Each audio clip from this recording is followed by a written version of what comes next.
गांव के बाहर एक पुराना खंडहर था, जिसे लोग चुड़ैल का घर कहते थे। वहां कोई भी जाने की हिम्मत नहीं करता था। कहते हैं कि वहां रात को अजीब आवाजें आती थीं और जो भी वहां गया, वह कभी वापस नहीं आया। गांव के बच्चे इस कहानी को सुनकर डर जाते थे, लेकिन एक दिन एक युवक, अरुण, ने तय किया कि वह इस खंडहर की सच्चाई जानेगा। अरुण एक साहसी लड़का था। उसने सोचा, क्या हो सकता है? मैं बस थोड़ी देर वहां रहूंगा और वापस आ जाऊंगा।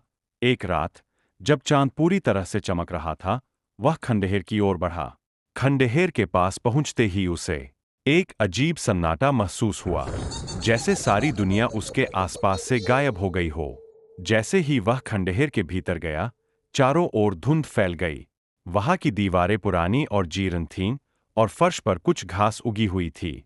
अरुण ने अपने मोबाइल की फ्लैशलाइट जलाई और चारों ओर देखने लगा। अचानक उसे एक साया दिखाई दिया। वह एक खूबसूरत लेकिन डरावनी महिला थी, जिसके लंबे काले बाल थे और उसकी आंखें चमक रही थीं। तुम यहाँ क्यों आए हो? महिला ने कहा। उसकी आवाज में एक अजीब सी मिठास थी, लेकिन साथ ही एक डर भी। मैं सिर्फ तुमसे बात करने आया हूं। लोग कहते हैं कि तुम एक चुड़ैल हो, अरुण ने हिम्मत जुटाकर कहा। महिला हंस दी, लेकिन उसका हंसना भयानक था। चुड़ैल, क्या तुम जानते हो कि मैं कौन हूं? उसने पूछा। अरुण ने सिर हिलाया। नहीं, लेकिन मैं जानना चाहता हूं। महिला ने एक गहरी सांस ली। मैं यहां एक बार एक गांव की लड़की थी। मुझे गलत समझा गया और लोग मुझसे डरने लगे। मेरे साथ जो हुआ, वह मुझे इस खंडहर में कैद कर गया।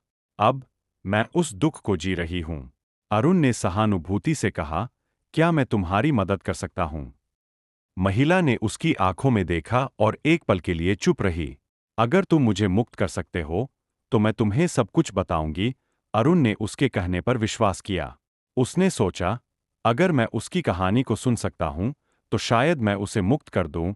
उसने एक रस्सी ढूंढी और महिला से कहा, मैं तुम्हें बांध दूंगा और तुम मुझे अपनी कहानी सुनाओ। महिला ने असहमति में सिर हिलाया। तुम ऐसा नहीं कर सकते। मेरी कहानी सुनने के लिए तुम्हें मेरे साथ रहना होगा। अरुण ने फिर से हिम्मत जुटाई। ठीक है, मैं तुम्हारे साथ रहूंगा।